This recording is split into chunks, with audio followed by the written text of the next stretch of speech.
আজ বিশ্বের সমস্ত মুসলিমের চোখ একটিমাত্র মানুষের দিকে, ইমাম মাহাদি। প্রতিটির হৃদয়ে একটাই প্রতীক্ষা, কখন আসবেন তিনি, কখন নেতৃত্ব দেবেন মুসলিম উম্মাহকে, বিশ্বজুড়ে ন্যায় ও সুশাসন প্রতিষ্ঠা করবেন। কিন্তু অনেকেই জানতে চান, ইমাম মাহাদির আগমন কি শুধু ইসলামিক ধর্মগ্রন্থেই উল্লেখ আছে, নাকি পৃথিবীর অন্যান্য ধর্মেও তার আগমনের ভবিষ্যৎবাণী করা হয়েছে? আর সবচেয়ে বড় প্রশ্ন, আজকের এই আধুনিক দুনিয়ায় যাদের হাতে রয়েছে উন্নত অস্ত্রশস্ত্র, যারা নিয়ন্ত্রণ করে বৈশ্বিক অর্থনীতি, আর যাদের কাছে প্রতিটি মুসলিমের ব্যক্তিগত তথ্য পর্যন্ত তাদের হাতে, সেখানে একজন মানুষ কিভাবে তাদের মোকাবিলা করবেন? চলুন এই সমস্ত প্রশ্নের উত্তর খোঁজা যাক। আসসালামু আলাইকুম, সবাই কেমন আছেন? আশা করি সবাই ভালো আছেন। আমিও আল্লাহর রহমতে আলহামদুলিল্লাহ অনেক ভালো আছি। আবার আপনাদের মাঝে চলে আসলাম নতুন একটি ভিডিও নিয়ে। আজকে ভিডিওটি একদমই অন্যরকম। তো চলুন আমরা কথা না বাড়িয়ে ভিডিওতে চলে যাই। আর অবশ্যই পুরো ভিডিওটি ধৈর্য সহকারে কন্টিনিউ করবেন। তো চলুন আমরা কথা না বাড়িয়ে মূল ভিডিওতে চলে যাই। মাহাদি ধারণা। মাহাদি শব্দের অর্থ হল পথপ্রদর্শক, এমন একজন মানুষ যিনি জুলুমের অন্ধকার থেকে মানবতাকে বের করে বিজয়ের পথে নিয়ে আসবেন। এই ধারণাটি নবী সাল্লাল্লাহু আলাইহি ওয়াসাল্লামের আগমনেরও বহু সহস্রাব্দ আগে থেকেই প্রচলিত ছিল। হাজার হাজার বছর আগে হযরত নূহ আলাইহিসসালামের সময়, যখন মানবতা সীমাহীন দুর্নীতি, মূর্তি পূজা, জুলুম ও অবিচারে ডুবে গিয়েছিল, তখন কিছু নেককার মানুষ আল্লাহর কাছে প্রার্থনা করতেন, হে আল্লাহ, এমন একজন মানুষকে পাঠান যিনি মানবতাকে নতুন পথে নিয়ে যাবেন। আল্লাহ তাদের প্রার্থনা কবুল করলেন এবং তাদের মাঝে হযরত নূহ আলাইহিসসালামকে পাঠালেন। তিনি 950 বছর ধরে মানুষকে সতর্ক করলেন, কিন্তু সংখ্যাগরিষ্ঠ মানুষ তার কথা মানল না।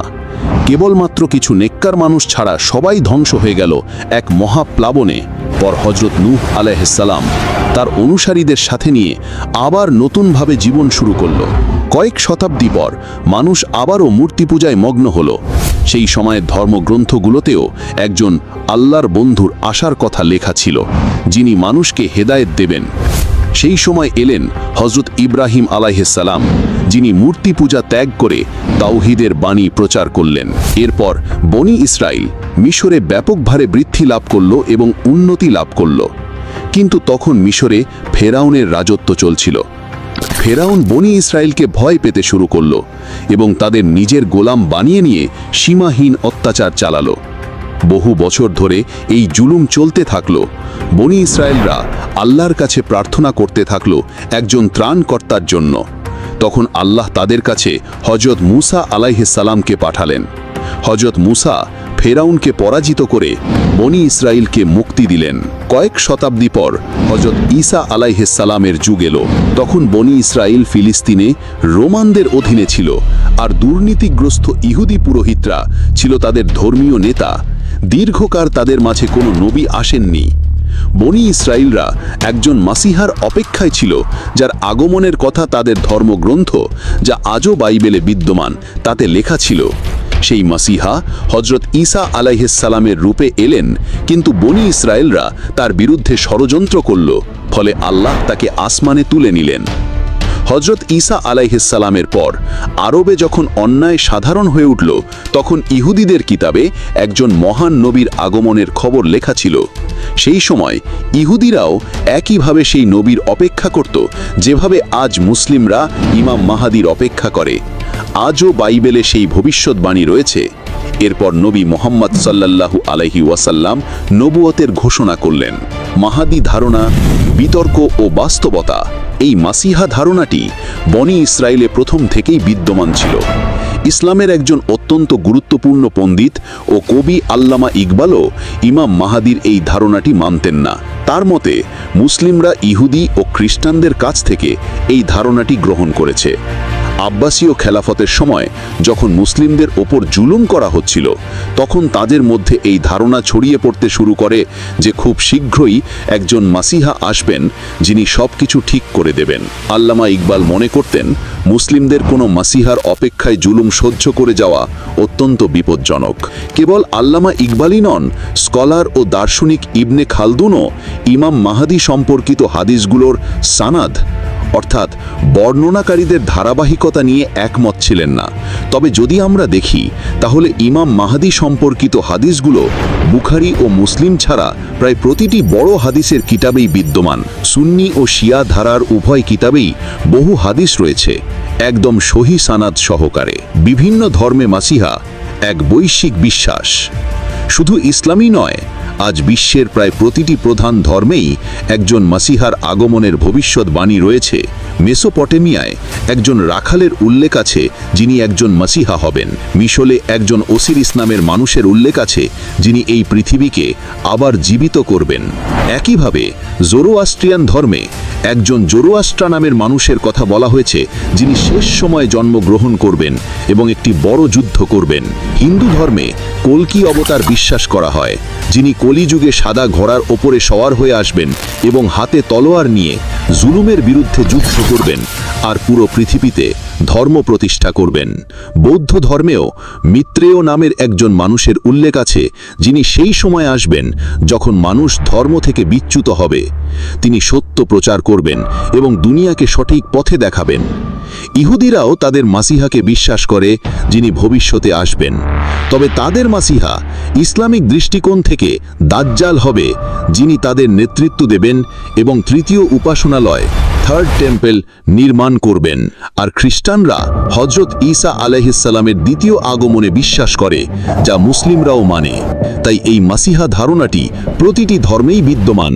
আর ইসলামে ইমাম মাহাদির ধারণা কোনো মন গড়া বিষয় নয়, বরং এটি সহি হাদিসগুলোতে সুপ্রতিষ্ঠিত। এতটাই যে আমেরিকান প্রেসিডেন্ট জো বাইডেনও ইমাম মাহাদি সম্পর্কে জানেন এবং নেতানিয়াহুও জানেন যে মুসলিমরা আবারও খেলাফত প্রতিষ্ঠা করবে। ইমাম মাহাদি বর্তমান বিশ্বের চ্যালেঞ্জ। কিন্তু এখানে সবচেয়ে বড় প্রশ্ন হলো, ইমাম মাহাদি কিভাবে এই বিশ্বের পরাশক্তিদের চ্যালেঞ্জ করবেন, যাদের কাছে আছে উন্নত অস্ত্রশস্ত্র, যারা পুরো পৃথিবীর অর্থনীতি নিয়ন্ত্রণ করে, আর যাদের কাছে প্রতিটি মুসলিমের ডেটা মজুদ। শেষ পর্যন্ত একজন মানুষ কিভাবে তাদের সবাইকে হারাবেন, যেখানে ইমাম মাহাদির এই দুনিয়াতে আসার আগে পরিস্থিতি আরও অনেক বেশি কঠিন হয়ে উঠবে। সিরিয়ায় জুলুম করা হবে, যা আজও হচ্ছে। জালিয়াতির ব্যবস্থা সাধারণ হয়ে উঠবে। গ্রেটার ইসরায়েল প্রতিষ্ঠিত হবে, যা স্বয়ং নেতানিয়াহু পুরো বিশ্বের সামনে দেখিয়েছেন। সেই সময় ফিলিস্তিনকে শুধু ইতিহাসের বইয়েই মনে করা হবে, আর ভারতে মুসলিমদের ওপর বহু জুলুম করা হবে। নবী সাল্লাল্লাহু আলাইহি ওয়াসাল্লাম বলেছেন, দুনিয়ার জাতিগুলো তোমাদের বিরুদ্ধে যুদ্ধ করার জন্য একে অপরকে আমন্ত্রণ জানাবে। তখন মুমিন অনেক কম থাকবে এবং পৃথিবী জুলুমে ভরে যাবে। ইমাম মাহাদির আগমন, লক্ষণ ও প্রস্তুতি। নবী সাল্লাল্লাহু আলাইহি ওয়াসাল্লামের হাদিস আছে, তিনি বলেছেন, যখন আরবের একজন বাদশার মৃত্যু হবে, তখন পরবর্তী বাদশার জন্য বিরোধ দেখা দেবে। তখনই একজন মানুষ কাবার কাছে আসবেন, যেখানে কিছু মানুষ তার হাতে বায়াত বা অনুগতের শপথ করবেন। এই মানুষটি হবেন 303 জন, যারা বিশ্বের বিভিন্ন অঞ্চল থেকে সফর করে আসবেন। ঠিক যেমন ইসলামের প্রথম যুদ্ধ বদর যুদ্ধে মাত্র 303 জন মুসলিম ছিলেন, যার পর ইসলামের এক নতুন অধ্যায়ের সূচনা হয়েছিল, তেমনি ইমাম মাহাদির সাথেও তার এই 303 জন বিশেষ সাথী থাকবেন। তারা নেককার, বুদ্ধিমান, শক্তিশালী এবং পরহেজগার হবেন। বহু হাদিসে আছে যে তারা এমন মানুষ হবেন যাদেরকে দুনিয়ার কেউ চিনবে না, কিন্তু আল্লাহর কাছে তাদের বড় মর্যাদা থাকবে। তাদের মধ্যে একজনের কাছে 40 জন মানুষের সমান জ্ঞান থাকবে। তারা নেতা নন, বরং কমান্ডার, স্কলার এবং চিন্তাবিদও হবেন। যখন তারা ইমাম মাহাদির হাতে বায়াত করবেন, তখন তারা তাকে একটি সেনাবাহিনী তৈরি করতে সাহায্য করবেন। যখন ইমাম মাহাদির আবির্ভাব হবে, তখন সেই সমস্ত মুসলিম যারা মজলুম জীবন কাটাচ্ছে, তারা তাকে সমর্থন করার জন্য যাবে। যেমন Khorasan, Yemen, Iran, Afghanistan, Iraq এবং সিরিয়া। কারণ আজ এই দেশগুলোর অবস্থা অত্যন্ত শোচনীয়, যার মূল কারণ হল আমেরিকা। আমেরিকার হস্তক্ষেপ ও আঞ্চলিক পরিস্থিতি। সেপ্টেম্বর 2014-তে আমেরিকা সিরিয়ার ওপর আক্রমণ চালায়, যার পর বহু বছর ধরে সিরিয়ায় যুদ্ধের পরিবেশ বজায় ছিল। আজও সিরিয়ার অবস্থা অত্যন্ত খারাপ। একইভাবে আমেরিকা 2003-এ ইরাকের ওপর হামলা করে, আর আজ ইরাকের অবস্থাও শোচনীয়। বহু বছর ধরে আমেরিকা আফগানিস্তানের সাথেও যুদ্ধ করেছে, আর আজ আফগানিস্তানের পরিস্থিতি আমাদের সবার সামনে। সেখানে আজ এত দারিদ্র্য, এমনকি এই মার্চ মাসে আমেরিকা ইয়েমেনের ওপর বিমান হামলা চালিয়েছে, যা ছিল আমেরিকার সবচেয়ে বড় সামরিক অভিযান। এখন আমেরিকা ইয়েমেনের সাথেও একই কাজ করতে চায়, কারণ ইয়েমেন ফিলিস্তিনের পাশে দাঁড়িয়েছে এবং ইসরায়েলি জাহাজগুলোর ওপর হামলা করছে। এমনকি পাকিস্তান পর্যন্ত আমেরিকার মিলিটারি গোপনে নিয়ন্ত্রণ করে থাকে, আর এখানে বাংলাদেশও বাদ নেই। কিন্তু এই সব কিছুর বাইরে ইরানই হলো একমাত্র দেশ যা বর্তমানে আমেরিকা ও ইসরায়েলকে সরাসরি মোকাবেলা করছে। ইসরায়েল নিজেই ইরানকে নিজেদের জন্য একটি বড় হুমকি মনে করে। আমেরিকাও জানে যে ইরান যথেষ্ট শক্তিশালী। যখন ডোনাল্ড ট্রাম্পকে জিজ্ঞাসা করা হয়েছিল যে ইরান তো দুর্বল, আপনারা তার উপর হামলা করছেন না কেন, তখন ট্রাম্প উত্তরে বলেছিলেন, ইরানই হবে সেই দেশ যা ইমাম মাহাদিকে সবার আগে সমর্থন করবে। নবী সাল্লাল্লাহু আলাইহি ওয়াসাল্লাম বলেছেন যে খোরাসান থেকে কালো পতাকা উড়িয়ে সেনাবাহিনী ইমাম মাহাদিকে সমর্থন করার জন্য যাবে। নবী সাল্লাল্লাহু আলাইহি ওয়াসাল্লামের সময় খোরাসান বলতে আজকের আফগানিস্তান, ইরান, পাকিস্তান এবং অন্যান্য দেশের কিছু অংশকে বোঝানো হতো। কিন্তু এই সমস্ত অঞ্চলের মধ্যে শুধুমাত্র ইরানেরই এখনও খোরাসান নামের একটি প্রদেশ রয়েছে। আর আপনারা ভালোভাবে জানেন কালো পতাকা কাদের। এই কারণেই ইরানই হবে সেই একমাত্র দেশ যা ইমাম মাহাদিকে সমর্থন করবে। কারণ খুব শীঘ্রই ইরান একটি পারমাণবিক শক্তি হতে চলেছে। তারা গোপনে পারমাণবিক অস্ত্র তৈরি করছে, যার পর শুধু পাকিস্তানই একমাত্র ইসলামিক দেশ থাকবে না যার কাছে পারমাণবিক অস্ত্র থাকবে। যখন ইরানের কাছে পারমাণবিক অস্ত্র থাকবে, তখন আমেরিকা ও ইসরায়েল কখনোই তার সাথে যুদ্ধ করার কথা ভাববে না। ইরানই হলো একমাত্র দেশ যা ইমাম মাহাদির অপেক্ষায় আছে, এবং ইরানই হলো একমাত্র দেশ যেখানে ইসলামিক শাসন ব্যবস্থা বিদ্যমান। অন্যদিকে সৌদি আরব ও অন্যান্য আরব দেশগুলো আমেরিকার পা চাটছে। সৌদি আরব তো ইসরায়েলকে তেল বিক্রি করছে, আর সেই তেলই তাদের রকেটে ব্যবহৃত হয়, যে রকেটগুলো ফিলিস্তিনিদের ওপর আঘাত হানে। সৌদি আরবে আজও রাজতন্ত্রের ব্যবস্থা রয়েছে। সুফিয়ানি, ফিতনার মূল। যখন খোরাসান থেকে সৈন্যরা ইমাম মাহাদিকে সমর্থন করতে যাবে, তখন পুরো দুনিয়া জানতে পারবে যে আরবে একজন মানুষ ক্ষমতা অর্জন করছে, যা পশ্চিমা দেশগুলোর জন্য বিপদ হয়ে উঠবে।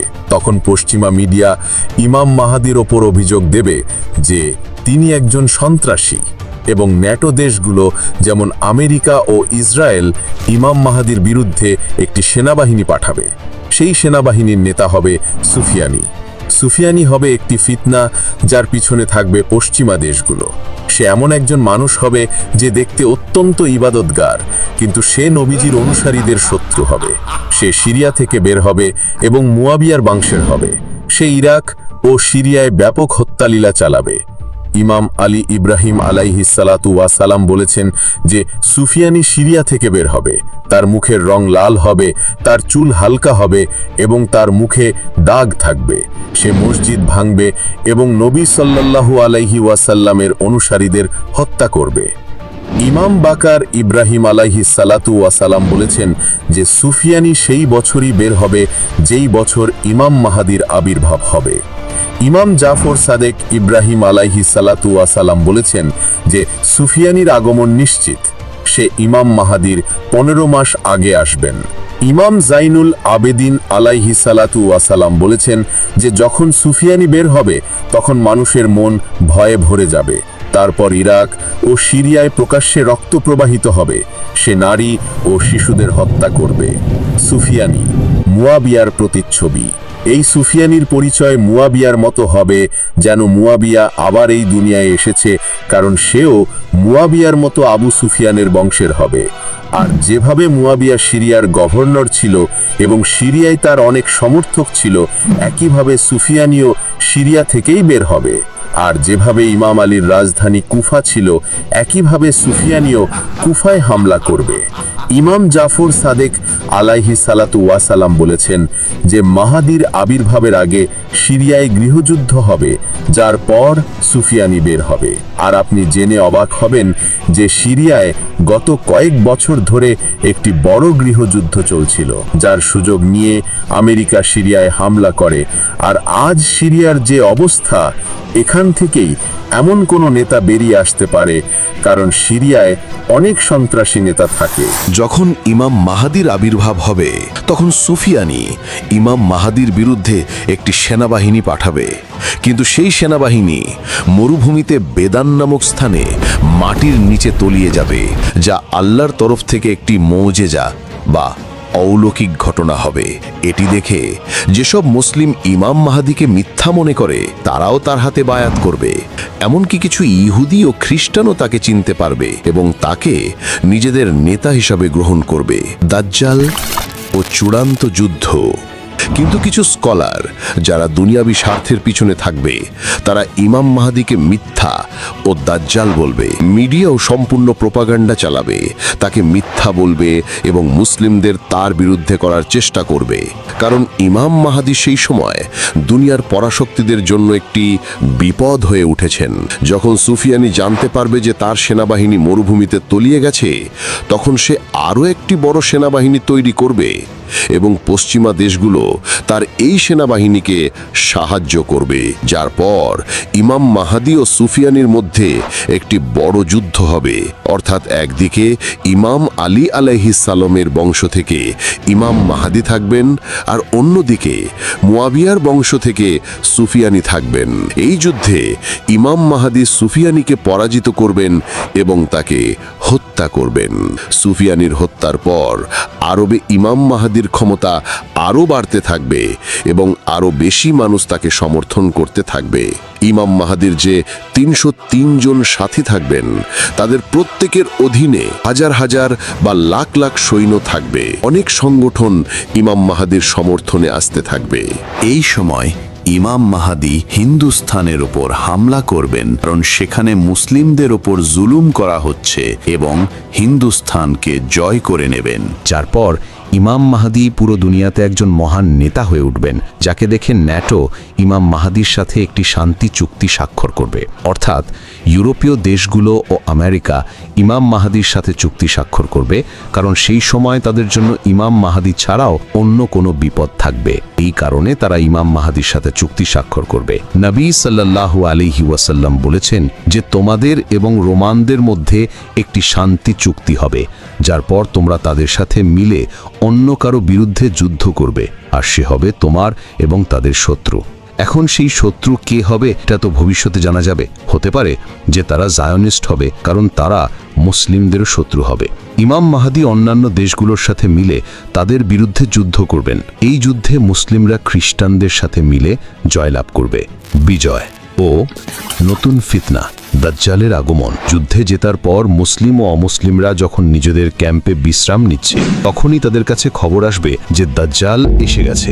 এটি শয়তান হবে যে মুসলিমদের মধ্যে ফাসাদ তৈরি করার জন্য ডাকবে এবং বলবে যে দাজ্জাল তোমাদের ঘর দখল করে নিয়েছে। মুসলিমরা এটি শুনে ভয় পেয়ে যাবে। ইমাম মাহাদি নিজের সেনাবাহিনী নিয়ে আবারও সিরিয়া বা ইরাকে যাবেন, যাতে তাদের বাঁচানো যায়। কিন্তু যেই মুহূর্তে তিনি সেখানে পৌঁছাবেন, দাজ্জাল সত্যি সত্যি সেখানে এসে যাবে, যার পর হযরত ঈসা আলাইহিস সালামের আবির্ভাব হবে, যা আমরা পরের ভিডিওতে জানব। চূড়ান্ত লক্ষণ বা কিয়ামতের ঘণ্টা। কিন্তু সবচেয়ে বড় প্রশ্ন এটি যে শেষ পর্যন্ত ইমাম মাহাদির আসার আগে আর কোন কোন লক্ষণ পূরণ হবে। নবী সাল্লাল্লাহু আলাইহি ওয়াসাল্লাম বলেছেন যে ইমাম মাহাদির আসার আগে পৃথিবী জুলুমে ভরে যাবে, যা আজ দেখা যাচ্ছে। ফিলিস্তিন, সিরিয়া, ইরাক, আফগানিস্তান, ইয়েমেন এবং কাশ্মীর এই সমস্ত দেশে জুলুম করা হচ্ছে আর কিভাবে পুতুল সরকার মুসলিম দেশগুলোর উপর রাজত্ব করছে, যাদের নিয়ন্ত্রণ ইহুদিরা করছে। সুদ আজ পুরো দুনিয়ার অর্থনীতিতে পরিণত হয়েছে। মুসলিমদের সন্ত্রাসী মনে করা হয়। স্কলাররা অর্থের জন্য ধর্ম বিক্রি করছে। পৃথিবী নিশ্চিতভাবেই জুলুমে ভরে গেছে। একইভাবে নবী সাল্লাল্লাহু আলাইহি ওয়াসাল্লাম বলেছেন যে মাহদির আসার আগে অন্ধকার রাতের মতো ফিতনা আসবে। মানুষ সকালের সময় মুমিন হবে এবং রাতের সময় মুনাফিক। আর আজ আপনারা দেখতে পাচ্ছেন যে সবচেয়ে বেশি ফিতনা আরবে বিদ্যমান। একইভাবে মিডিয়া সবচেয়ে বড় প্রপোগান্ডা ছড়াচ্ছে, যার কারণে কোনটা সত্য আর কোনটা মিথ্যা তা জানা কঠিন হয়। কিন্তু অনেক ভবিষ্যৎবাণী এমনও আছে যা এখনো পূরণ হয়নি। যেমন নবী সাল্লাল্লাহু আলাইহি ওয়াসাল্লাম বলেছেন যে ইমাম মাহাদির আসার আগে ইয়েমেন থেকে একজন মানুষ বের হবে। সে মানুষকে সত্য ও ইমাম মাহাদির দিকে ডাকবে। এই ব্যক্তি সুফিয়ানির সময়ই আসবে। এই সময় যদি দেখা যায় তাহলে ইয়েমেনে হুতি গ্রুপ এমন আছে তারা ফিলিস্তিনের পাশে দাঁড়িয়ে আছে এবং নিজেদের আহলে বায়াতের বংশধর বলে দাবি করে। এই হুতিরা ইসরায়েলের জাহাজগুলোকে ধ্বংস করে যা ইয়েমেনের পাশ দিয়ে যায়। তো হতে পারে যে সে তাদের মধ্য থেকেই কোনো একজন। একইভাবে নবী সাল্লাল্লাহু আলাইহি ওয়াসাল্লাম বলেছেন যে পূর্ব দিক থেকে একটি বড় আগুন বের হবে যা 3 রাত পর্যন্ত দেখা যাবে।